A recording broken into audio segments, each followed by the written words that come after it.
Hello student, आज class 9th standard का first chapter शुरू कर रहे हैं। That is class 9th chemistry.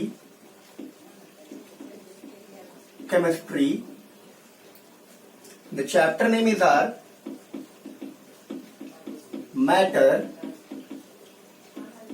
in our surrounding. Matter in our surrounding. Matter, what does it mean by matter? शुरू करेंगे, पर सबसे पहले हम लोग चैप्टर कंटेंट्स देख लेते हैं। एक्चुअल में इन चैप्टर में हमें पढ़ना क्या क्या है। चैप्टर कंटेंट और चैप्टर ब्रेकअप। सबसे पहले हम लोग पढ़ेंगे मैटर का डेफिनेशन, यानी कि definition of matter. Then we will study kinetic theory of matter, kinetic theory of matter. Then we will study states of matter, states of matter, and then we will study interconversion of matter। इनके लिए जो process हम अपनाते हैं उन process को भी हम इसमें कंसीडर करेंगे। So first thing is our matter का definition, kinetic theory of matter, states of matter and interconversion of matter. So let us define what does it mean by matter. Matter का meaning क्या है? हम लोग बचपन से ही पढ़ते आ रहे हैं, matter is anything that has weight and it occupies space or it can be felt by our sense organs. If I take an example of duster, अगर मैंने डस्टर को अपने हाथ पे यूं रखा तो ये कुछ स्पेस कवर कर रहा है और इसको उठाने में मुझे कुछ फील हो रहा है। इसका मतलब इसमें कुछ मास भी है और ये कुछ स्पेस भी कवर कर रहा है, इस हाथ पे भी और इसके ऊपर भी, और इसका कुछ वॉल्यूम भी है। यानी कि ऐसा कोई भी सब्सटेंस जो स्पेस ऑक्युपाई करे, जिसमें अपना खुद का मास हो, जिसको हम फील कर सकें, वो सारी की सारी चीजें हमारे पास मैटर कहलाते हैं। तो all of these things that has weight, it occupy space, they are called what? Matter. यानी कि मैटर को हम कैसे डिफाइन कर पाएंगे? May be defined as matter is anything that has mass and it occupy some space. It occupies some space or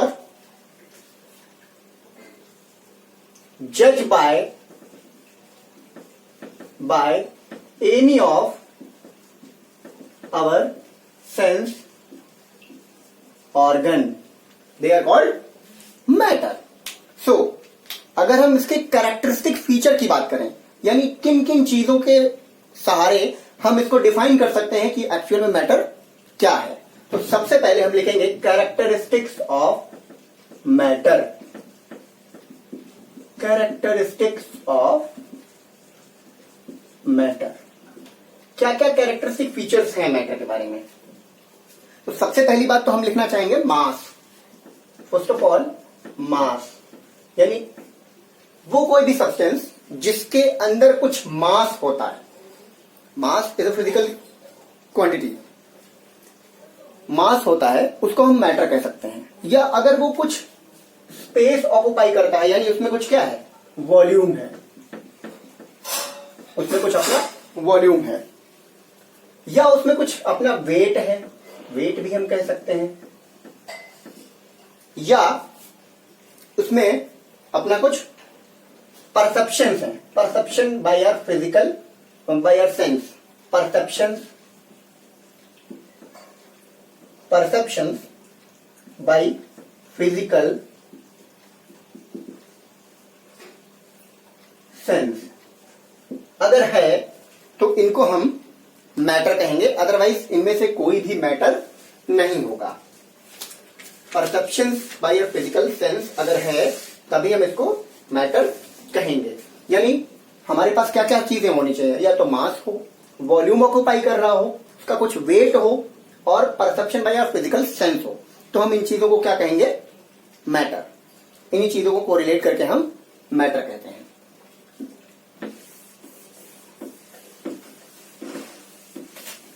अब हम बात करेंगे स्टेट्स ऑफ मैटर की। What does it mean by states of matter? States of matter,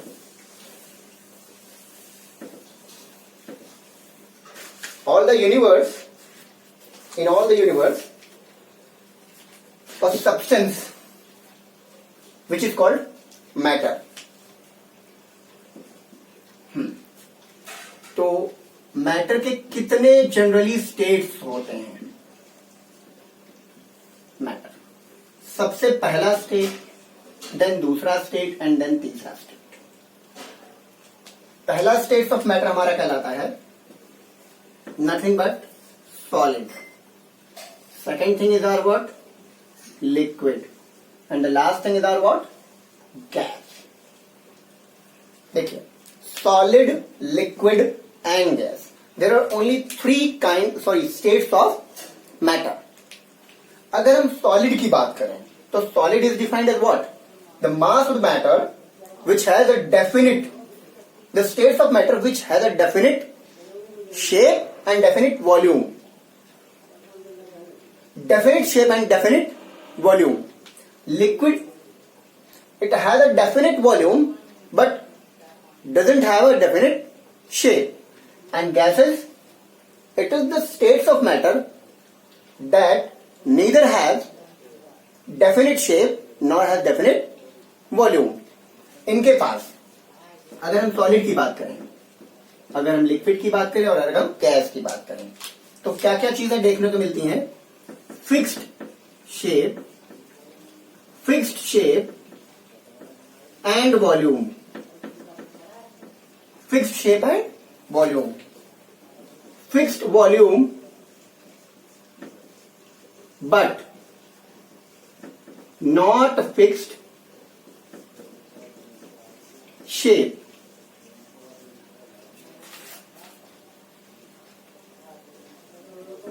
Neither fixed shape nor fixed volume। ना तो fixed shape है और ना ही फिक्स्ड वॉल्यूम। अगर हम इनके मॉलिक्यूल्स की बात करें, matter is for what? Matter is made up of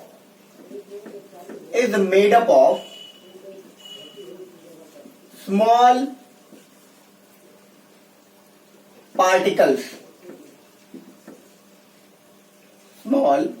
particles called, small छोटे छोटे पार्टिकल से मिलकर बना होता है जिन्हें हम कहते हैं एटम्स और मॉलिक्यूल्स। या तो ये इनके कॉन्स्टिट्यूएंट पार्टिकल्स एटम्स कहलाते हैं या तो इनके कॉन्स्टिट्यूएंट पार्टिकल्स मॉलिक्यूल कहलाते हैं। तो अगर हम इनके मॉलिक्यूल्स की बात करें तो ये रहा सॉलिड का, ये रहा लिक्विड का और ये रहा गैसेस का। इनके मॉलिक्यूल्स बहुत ही क्लोजली अटैच्ड होते हैं, बहुत ही ज्यादा क्लोजली अटैच्ड होते हैं। यानी फिक्स्ड शेप और फिक्स्ड वॉल्यूम। इनके मॉलिक्यूल्स थोड़ा दूर दूर होते हैं, और इनके मॉलिक्यूल्स काफी ज्यादा दूर होते हैं। तो हम ये देख सकते हैं कि ये सॉलिड के मॉलिक्यूल्स, ये लिक्विड के मॉलिक्यूल्स और ये गैस के मॉलिक्यूल्स, दो बातें हैं। इनके मॉलिक्यूल्स के अंदर inter particle spaces very less, बहुत कम है। इनके पार्टिकल्स के अंदर इंटर पार्टिकल स्पेसेस थोड़े ज्यादा हैं और गैसेस के पार्टिकल्स के अंदर इंटर पार्टिकल स्पेसेस बहुत ज्यादा हैं। अब इनके अंदर जो अट्रैक्टिव फोर्स लगता है पार्टिकल्स के अंदर, जैसे मैटर के जो पार्टिकल्स होते हैं इनके अंदर अट्रैक्टिव फोर्स भी लगता है और इनके अंदर इंटर पार्टिकल स्पेसेस भी होते हैं। तो इंटर पार्टिकल स्पेसेस इसके पास बिल्कुल ही नहीं है, लगभग न के बराबर। इनके पास इंटर पार्टिकल स्पेसेस ज्यादा है और गैसेस में सबसे ज्यादा है। तो जो अट्रैक्टिव फोर्सेस होता है, स्ट्रॉन्ग अट्रैक्टिव फोर्स लगता है सॉलिड में, थोड़ा सा कम अट्रैक्टिव फोर्स लगता है लिक्विड में और थोड़ा बहुत ही लेस अट्रैक्टिव फोर्स होता है गैसेस में। तो इस तरह से सॉलिड, लिक्विड और गैसेस को हम इस बेसिस पर डिफरेंशिएट कर सकते हैं। ये हमारे पास गैस, लिक्विड और सॉलिड का डिफरेंशिएशन हो गया, डिफरेंस हो गया इन तीनों में। अब हम बात करते हैं काइनेटिक थ्योरी ऑफ मैटर की। अगर हम इसी के सहारे काइनेटिक थ्योरी ऑफ मैटर की बात करें तो all matter is made up of large number of particles, जिनको हम बोलेंगे एटम्स या मॉलिक्यूल्स। दूसरी चीज, अगर हम इसकी बात करें तो मॉलिक्यूल्स जो होते हैं इनके कांस्टेंट रैंडमली मोशन में होते हैं। इनके जो पार्टिकल्स होते हैं वो हमेशा कांस्टेंट और रैंडमली मोशन में होते हैं। अगर हम बात कर रहे हैं काइनेटिक थ्योरी ऑफ मैटर की, तो हम इसमें क्या क्या बातें पढ़ने वाले हैं। काइनेटिक थ्योरी ऑफ मैटर में पहली लाइन हम क्या पढ़ेंगे कि द पार्टिकल्स और the constituents which makes up matter are called atoms और मॉलिक्यूल्स। यानी मैटर के अंदर के जो पार्टिकल्स होते हैं वो एटम्स और मॉलिक्यूल्स होते हैं, या आयंस भी हो सकते हैं। एटम्स या मॉलिक्यूल्स जनरली होते हैं, आयंस भी हो सकते हैं, एटम्स, मॉलिक्यूल या आयंस कुछ भी हो सकते हैं। तो इनके जो इंटर पार्टिकल्स होते हैं वो या तो एटम्स होंगे या तो मॉलिक्यूल्स होंगे और ये हमेशा कॉन्स्टेंटली रैंडम मोशन में रहते हैं, रैंडमली कॉन्स्टेंट मूवमेंट में रहते हैं। रैंडमली कॉन्स्टेंट मूवमेंट में होने की वजह से ये प्रोसेस करते हैं some kinetic energy. Kinetic energy होने की वजह से ही ये मोशन में रहते हैं और काइनेटिक एनर्जी होने की वजह से ये अगर मोशन में रहते हैं तो जब हम इनका टेम्परेचर इंक्रीज करते हैं तो टेम्परेचर इंक्रीज करने से when we increase the temperature increases the kinetic energy of the particles. और ये अलग अलग चीजों में अलग अलग होती हैं। काइनेटिक थ्योरी ऑफ मैटर में हमने क्या सीखा कि मैटर के जो छोटे छोटे पार्टिकल्स होते हैं वो एटम्स और मॉलिक्यूल से मिलकर बने होते हैं। यानी इनके जो इंटर पार्टिकल्स होते हैं, कॉन्स्टिट्यूएंट्स होते हैं, वो एटम्स या मॉलिक्यूल्स होते हैं और इनमें हमेशा रैंडमली या कांस्टेंट मोशन में रहते हैं। क्यों? जिसकी वजह से इनमें काइनेटिक एनर्जी प्रोसेस होती है। काइनेटिक एनर्जी की वजह से ये मूवमेंट में रहते हैं और जब हम इनका टेम्परेचर इंक्रीज करते हैं तो इनकी काइनेटिक एनर्जी इंक्रीज होती है। टेम्परेचर इंक्रीज करने से काइनेटिक एनर्जी बढ़ जाती है। ठीक, यानी हमने क्या सीखा? काइनेटिक एनर्जी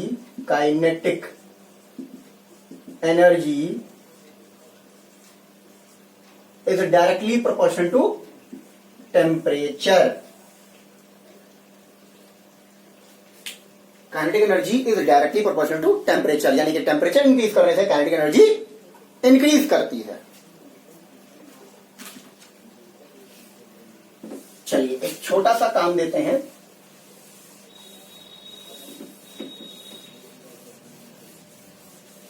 आपको difference between solid, liquid and gas, एक बार इसे खुद से करने की कोशिश करिएगा। That is what difference between solid, liquid and gas. इसको जरा खुद से करने की कोशिश करिएगा। Difference between solid, liquid and gas. Now next we will consider matter. Matter किनसे मिलकर बना होता है? Matter is made up of very tiny tiny particles.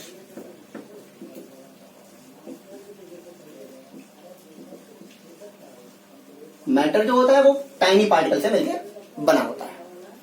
अब जो टाइनी पार्टिकल से मिलकर बना होता है तो ये टाइनी पार्टिकल्स आपस में एटम्स और मॉलिक्यूल्स होते हैं और ये रैंडमली मोशन में होते हैं। और ये दो तरीके के फोर्स एक्सर्ट करते हैं, फोर्स बताते हैं। पार्टिकल्स के अंदर दो तरीके के फोर्स होते हैं, एक कोहेसिव फोर्स और दूसरा है adhesive force. Adhesive force,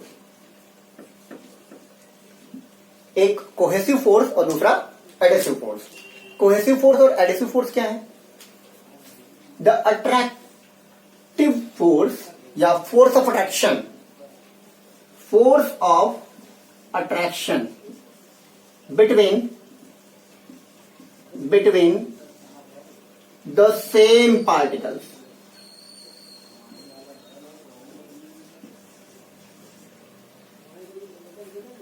same particles के बीच में जो फोर्स लगता है उसको हम बोलते हैं कोहेसिव फोर्स। या सेम एटम्स लिख लें या कॉन्स्टिट्यूएंट्स लिख लें, सेम एटम्स, उसको हम बोलते हैं कोहेसिव फोर्स। और force of attraction between different atoms, इनको हम बोलते हैं एडेसिव फोर्स। फॉर एग्जाम्पल, अगर हम आपको दें एक आयरन नेल तोड़ने के लिए, और अगर आपको हम दें एक चॉक तोड़ने के लिए, दैट इज आयरन नेल और दैट इज चॉक। तो एज वी नो कि जो चॉक होता है हमारा वो कैल्शियम कार्बोनेट से मिलकर बना होता है, और जो हमारा आयरन नेल है वो हमारा Fe के एटम यानी कि आयरन एटम से ही मिलकर बना होता है। तो ये हमारा आयरन नेल आयरन के एटम से मिलकर बना होता है, और जो हमारा चॉक है उसमें कैल्शियम, कार्बन और ऑक्सीजन, ये तीनों तरीके के एटम पाए जाते हैं। तो होता क्या है, आयरन नेल को तोड़ना आसान है या चॉक को तोड़ना आसान है? तो जाहिर सी बात है, ज्यादा आंसर होगा आपका चॉक को तोड़ना आसान है, क्योंकि चॉक के अंदर different kind of atoms participated हैं, जो आपस में इनका जो अट्रैक्टिव फोर्स है वो कम है in comparison to cohesive force. Cohesive force से एडेसिव फोर्स वीकर होता है, यानी कि cohesive force stronger than adhesive force.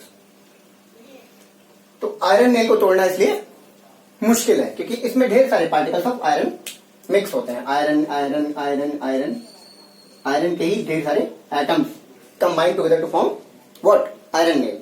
जबकि यहाँ पे कैल्शियम, कार्बन और oxygen, different kind of atoms आपस में ज्वाइंट होते हैं, तो इसलिए इनको तोड़ना हमारे पास आसान होता है।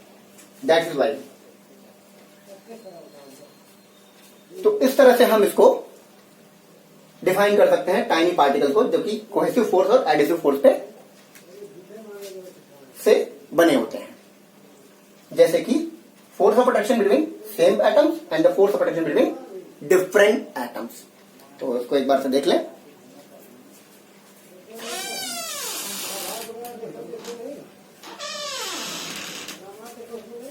चलिए फिर हम लोग अगली क्लास में मिलेंगे, स्टेट्स ऑफ मैटर के साथ सॉलिड लिक्विड गैसेस की प्रॉपर्टी पढ़ेंगे और उनके डिफरेंसेस के बारे में भी चर्चा करेंगे। तो अगली क्लास में हम लोग सॉलिड लिक्विड गैस